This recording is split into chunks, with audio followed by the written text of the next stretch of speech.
Mbele imetoka wapi? Gani? Simtaka kuingia akapita akanikinini mtoto huyu. Hmm? Mtoto huyu. Mbele. Bwana anakuja kwa mtoto.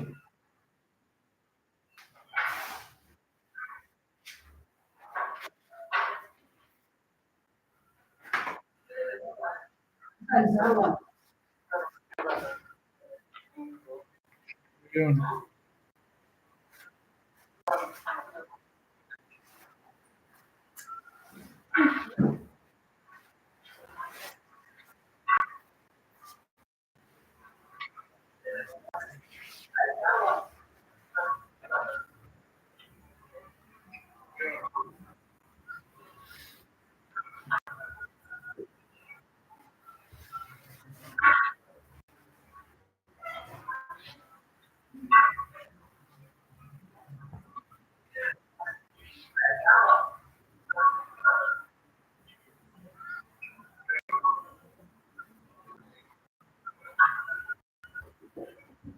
Nakula nini? Mm. Ukula ugali. Huyu ndiye nilikuwa Ndio nakula.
sio mzalo unajua kwa sasa hivi.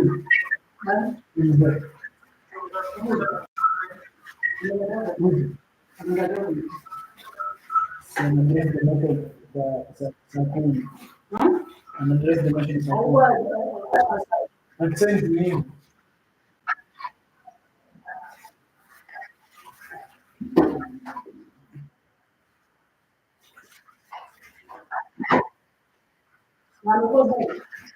shibuni. Statehouse.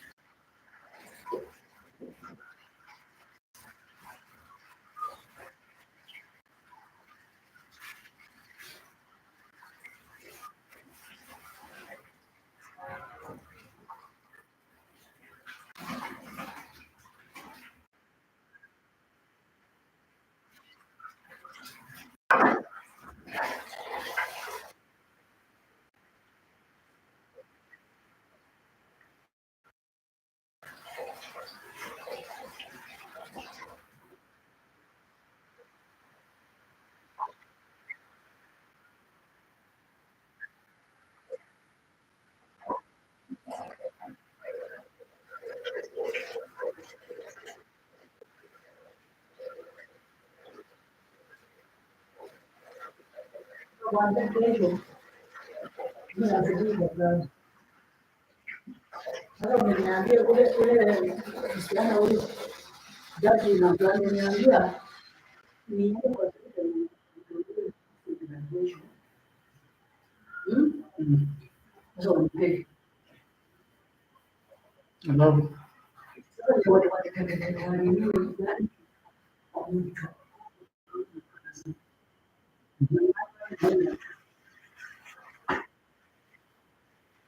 Nikamwambia nionyeshe, akaniambia Inakanyanga kitu hapo kwa nini?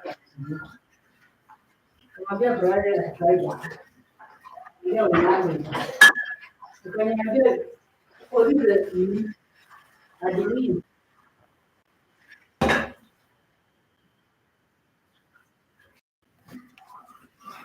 Sasa kwa nani?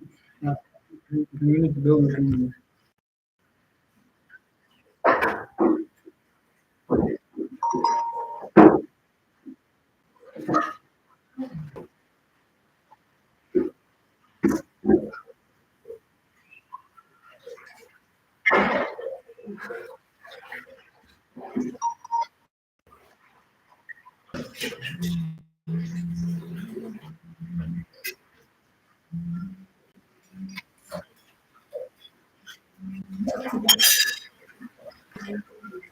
Mbona tunaona amani?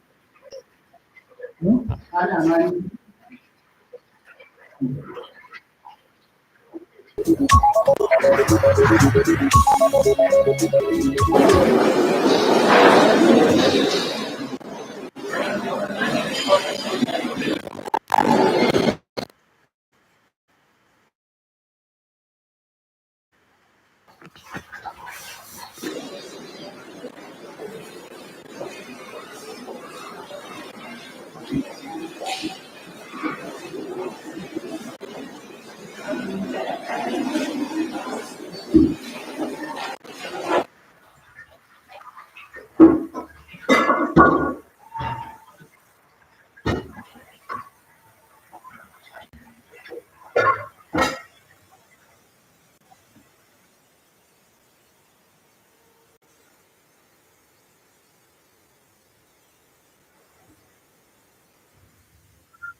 Thank you. Thank you very much. You can take your seats.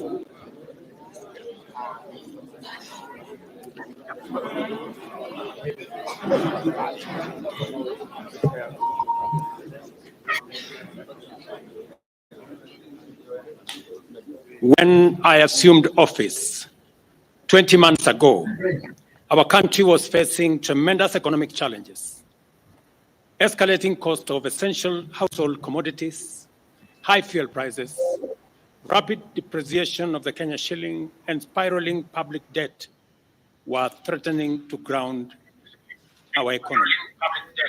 My administration has worked hard and consistently so that today, prices of essential commodities like unga have dropped from 240 to Kenya shillings 100, majorly attributed to our fertilizer subsidy program, the resilience of our farmers, and good rains that were given to us by God. During the period, we reduced the price of fertilizer also from 7,500 to 2,500. Petrol prices have come down from a high of 217 to now 187 a liter. The shilling has strengthened against the dollar from a high of 165 to now 127, 128. We have made significant progress in pulling the nation back from the brink of debt distress. Our debt situation is better managed, and our space for investment and in programs hardship on vulnerable people and creating opportunities for our young people. Our GDP grew by 5.6% last year, ranking Kenya among the 27 fastest growing economies in the world. Our inflation figures have fallen from a high of 9 and 8 in May last year to 5% in April this year. It is instructive for the nation to know that for every 100 shillings taxes, we spend 61 shillings in debt service. We have paid Eurobond debt that was borrowed in 2014 of $2 billion that has been hanging around our neck. We paid the last installment of $500 million last week. Today, Kenya's debt burden is much less, more sustainable.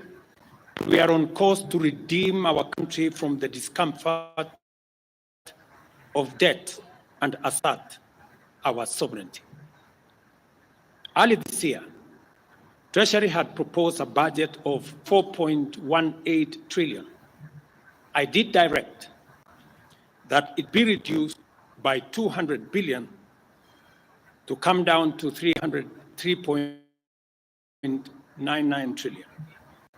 The Finance Bill 2024, generated to actualize this budget, underwent public participation, which resulted to concessions by which we agreed to drop proposals on VAT on bread, motor vehicle circulation tax, VAT on locally manufactured diapers and sanitary pads, as well as excise duty on money transfer services, among others. The additional tax measures we had proposed in this year's finance bill were to raise money in the tune of 346 billion. When the concessions were made, subsequent to public participation that was undertaken by Parliament, that came down to 200 billion. I had made this proposal taking into account our situation and the priorities that are there. I want to thank the members of Parliament seated behind me and those who voted yes for identifying the priority areas of our nation. Because when I made the proposals to Parliament with my cabinet, we had certain critical priorities for the nation. Number one is our agriculture. We did make recommendations, and part of the money we were going to raise from the finance bill was 10 billion shillings that will go to fertilizer subsidy, 18 billion shillings that would go to making sure that junior secondary school teachers, 46,000 of them would be confirmed on permanent and pensionable basis. We are very clear in our minds that education being the greatest equalizer, no child in Kenya should go to a school where there is no teacher or where there are no adequate teachers. It is because of that reason that in this finance bill also, we had committed to hire an extra 20,000 teachers. We also had envisioned because of the program of last mile connectivity to homes, especially in rural areas. We had committed 14.5 billion shillings, 50 million for every constituency for the last mile connectivity. Because we realize that there are many people who today cannot go to hospital because they cannot afford, because they have no health insurance. We had committed 6 billion shillings to operationalize our universal health coverage plan that would make it possible for every citizen to have a health insurance, those who cannot afford to be paid for by the government of Kenya, and to also operationalize the chronic illness fund that would make it possible for those who suffer from cancer, diabetes, hypertension, to be able to go to hospital, be treated, and go home without being asked for any money. We also had planned to put in money for our coffee farmers to retire the heavy debts that are bedeviling our coffee farmers. We also had allocated money for our sugarcane farmers to make sure that our sugarcane farmers get out of the debts that they're in. We had also committed to our milk farmers 2 billion shillings to make sure that every farmer is paid a minimum of 50 shillings per litre to make sure that these farmers, very hard-working citizens of our nation, get a fair return for their hard work and for feeding our nation. And that is why I commend them for agreeing with us that all the priority areas I have mentioned were the right priorities to be funded.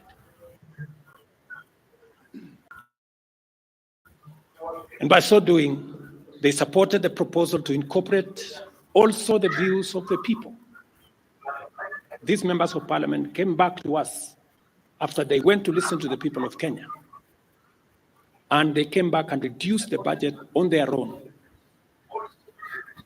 by 146 billion shillings. Notwithstanding all these concessions, it has become evident that members of the public still insist on the need for us to make more concessions.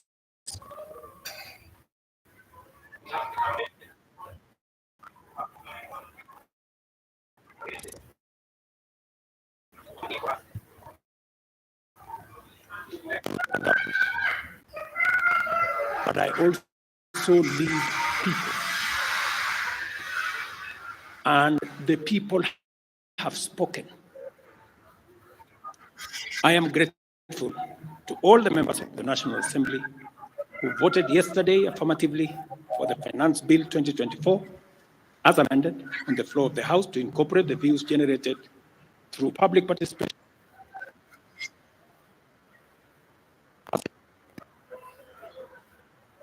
Witnessed widespread expression of dissatisfaction with the bill as passed, regrettably resulting in the loss of life, destruction of property, and disintegration of constitutional institutions. On my own behalf, and on behalf of these members and many other Kenyans, I send my condolences to the families of those who lost their loved ones in this very unfortunate manner. Consequently, having reflected on the continuing conversation around the content of the Finance Bill 2024, and listening keenly to the people of Kenya who have said loudly that they want nothing to do with this Finance Bill 2024, I concede, and therefore I will not sign the 2024 Finance Bill, and it shall subsequently be withdrawn. And I have agreed with these members that that becomes our collective position.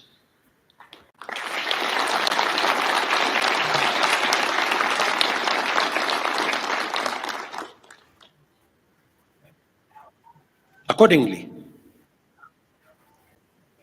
there is need for us as a nation to pick up from here and go into the future. And I am therefore proposing that because we have gotten rid of the Finance Bill 2024, it is necessary for us to have a conversation as a nation going forward. How do we manage the affairs of the country together? How do we manage our debt situation together? How do we work on the budget with the deficits that now exist together? And as I committed last Sunday, I will be proposing an engagement with the young people of our nation,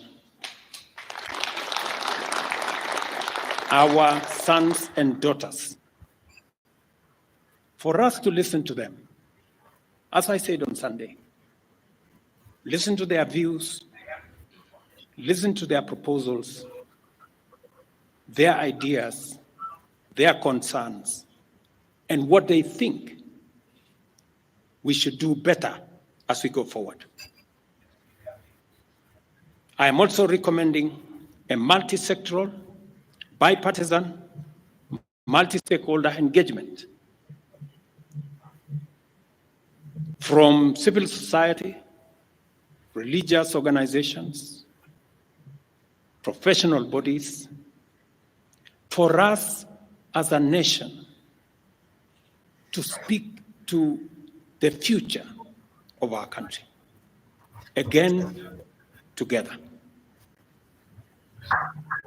And this will be on matters that are contained in the bill and matters that the people of Kenya have canvassed in the conversation that has been going on. In this regard as well, I am directing for immediate further austerity measures to reduce expenditure, starting with the office of the president,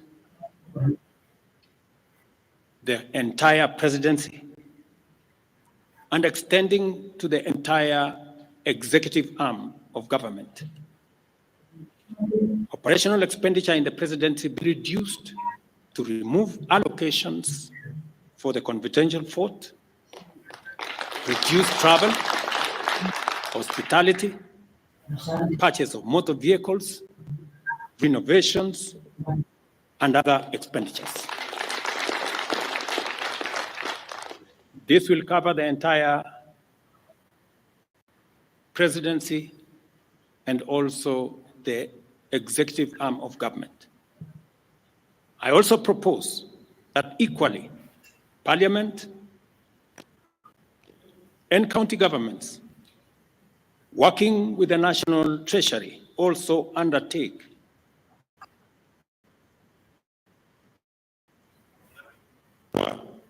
that we do live within our means, respecting the very loud message that is coming from the people of Kenya.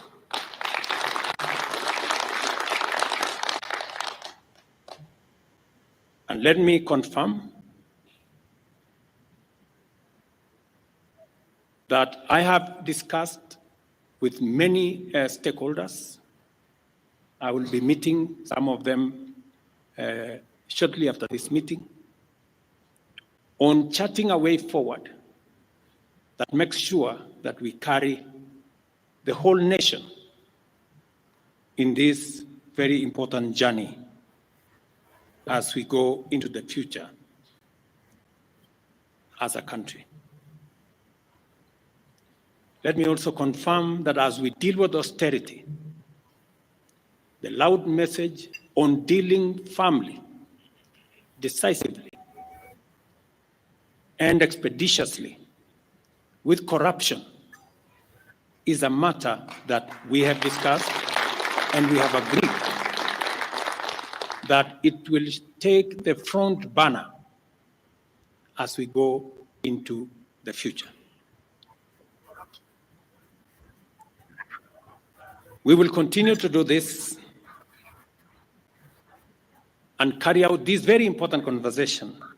And I want to remind us that we should proceed within the foundational principles upon which our nation is founded, namely constitutionalism, adherence to the rule of law, and respect for constitutional institutions. We must continue to operate within the parameters of the law. I thank you.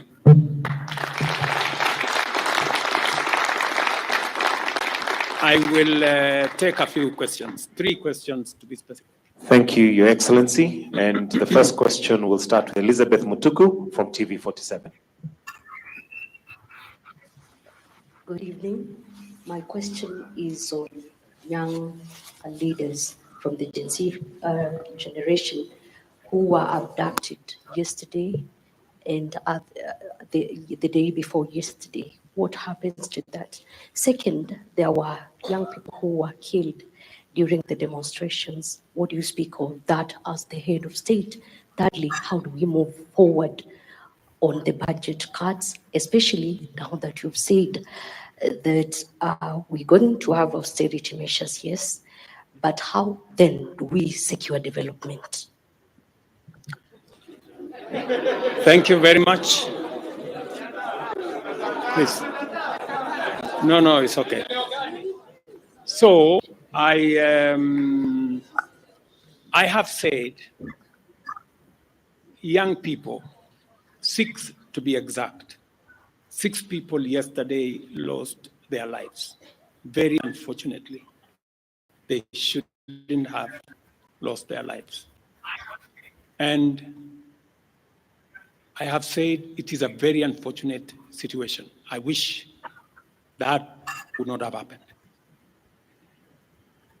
And there is a framework that will make sure Kenyans who died yesterday will be accounted for.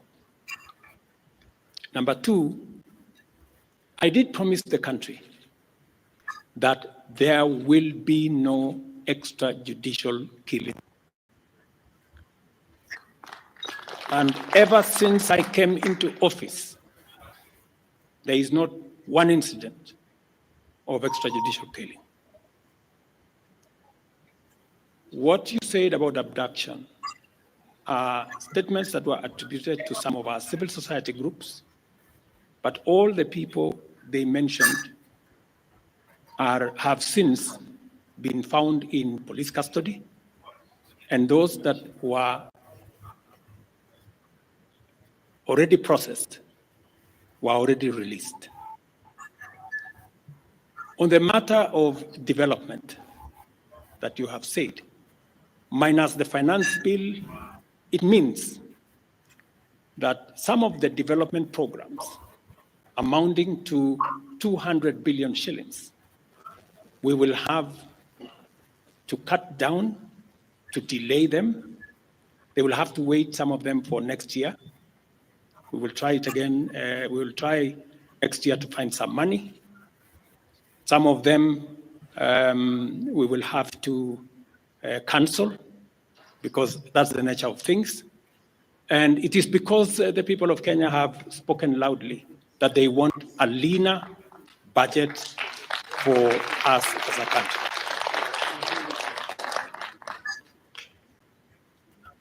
Question number 2. We'll take the next question from Busara, K24. Naam, swali langu la kwanza ni wazi kwamba matumaini ya vijana wa Gen Z na baadhi ya Wakenya kwa wabunge hata amepotea. Kwa hivyo kama rais unachukua hatua gani kuhakikisha kwamba tunawahusisha vijana katika maamuzi muhimu hasa katika masuala ambayo yanalenga taifa ama ujenzi wa taifa? Swali lingine, je, utahakikisha vipi uwazi katika mpango wako wa kupunguza matumizi serikalini? Maana umesema kwamba kuna austerity measures.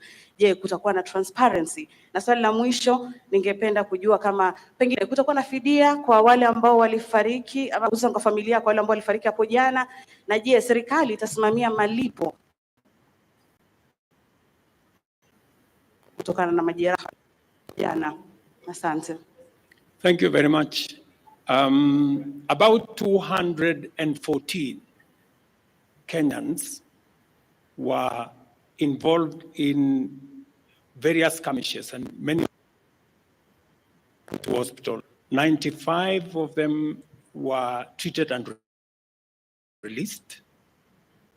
Some of them, I think one is still in ICU, and others, I think 14, the minister is here, are still in hospital, but majority of them were treated and released yesterday. As I have told you, on those who lost their lives, there will be a mechanism of how they will be accounted for. On the young people whom you have said, how do we listen to them? Let me say the following. Number one, I did make a very clear, determined program to create opportunities for young people to work. It was in our manifesto. It is in my plan. As I talk to you, 3 of the programs are going on. The housing program today has 160,000 young people working as engineers, as architects, as quantity surveyors, plumbers, masons, carpenters, artisans, transporters, accountants. We have 160,000 young people working because we don't deal with millions of young people out of school, out of college, who have certificates and they don't have jobs. They will soon become a very big challenge for us as a country, as we are witnessing at the moment. All the young people you see, they are looking for opportunity. They are looking for jobs. And that is why our housing program, once it is fully rolled out, we will have a minimum of 500,000 young people working in our house. Number 2, I have been very clear on making sure that additional to our housing program is our digital infrastructure, the digital superhighway, the digital hubs, and the whole ecosystem of what we are doing in creating digital jobs. I was in Ruto with Honorable Kingara, who's right there, not more than a month and a half ago, launching a hub that 4,500 young people under CCI. In this budget, we had added 10 billion shillings to CDF for them to be able to construct ICT hubs in each ward in the Republic of Kenya. That would give opportunities for 200 to 300 young people in every ward to access internet, to be trained, to have a hub, and to monetize their digital skills. We will still find another way of implementing this plan, even if we have to cut back on CDF, if that is what is going to happen. Again, because we believe that young people deserve opportunity. As I talk to you, we've just concluded 3 bilateral agreements, one of them with Germany, on export of labor. Because we have negotiated with many countries who are interested in the high skills of Kenyan labor. And we have an ecosystem, we now have a plan on how we are going to make sure that the young people in Kenya get opportunities to work either in Kenya or outside Kenya. In fact, just last week, I saw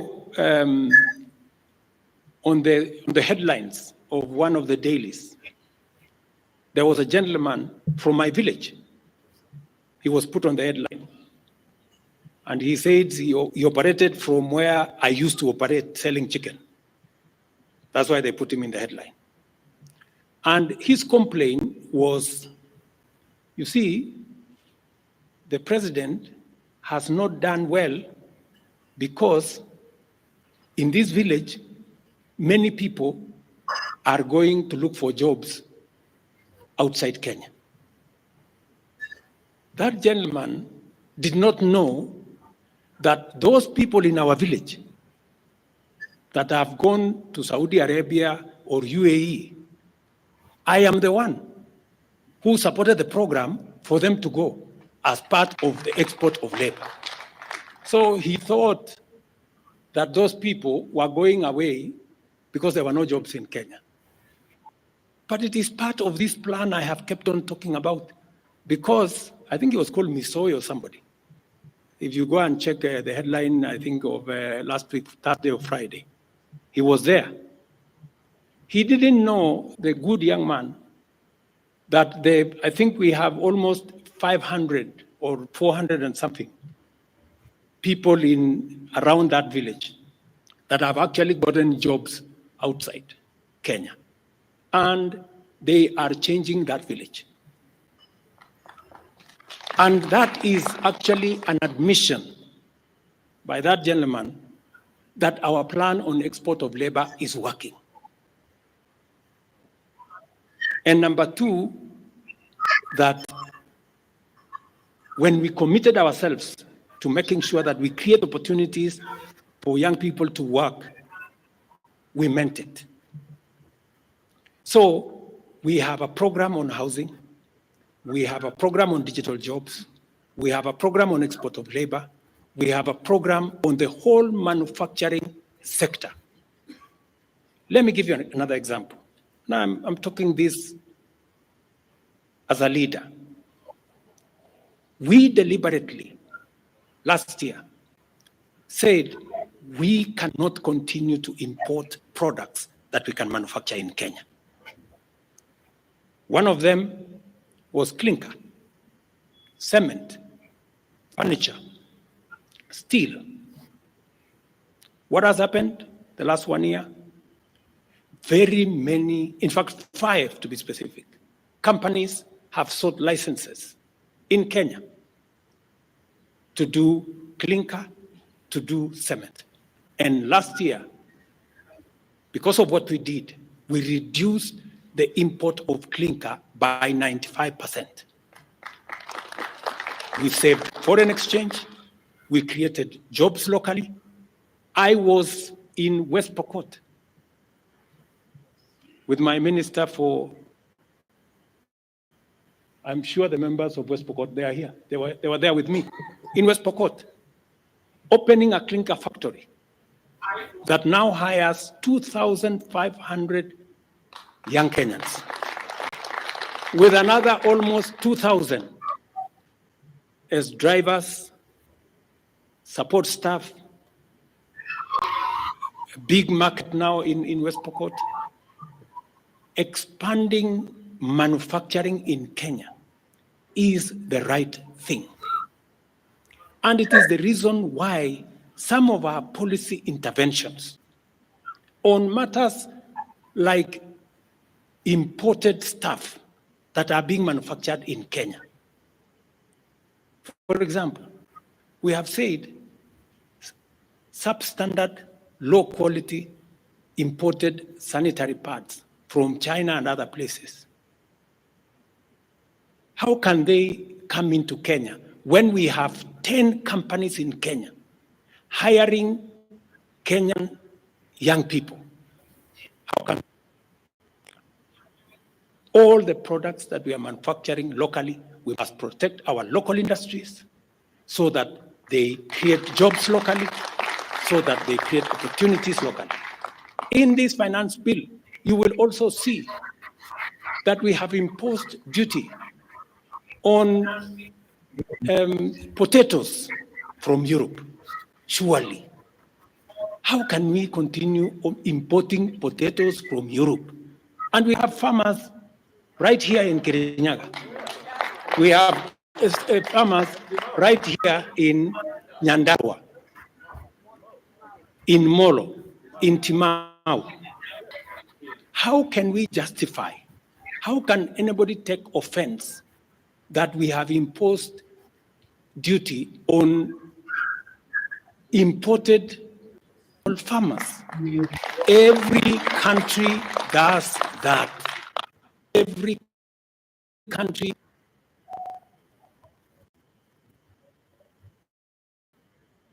with the Prime Minister of India, because they are imposing duty avocados.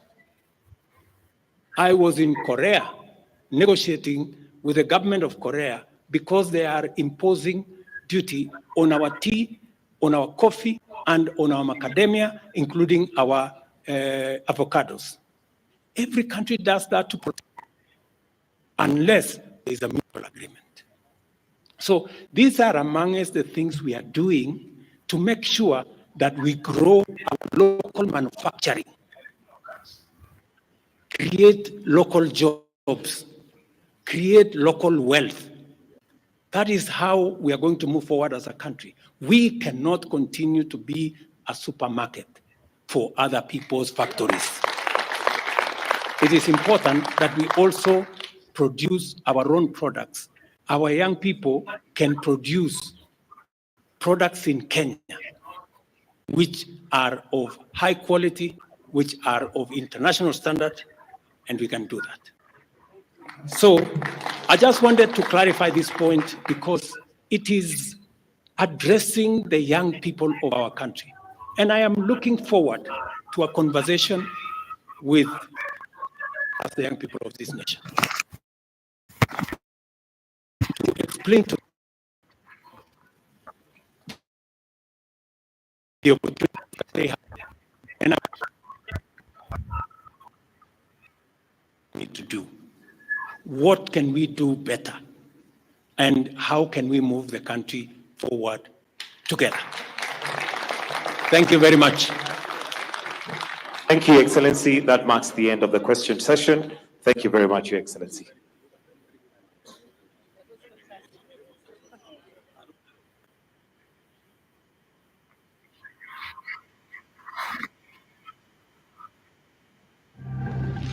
Big love is in the tiny details.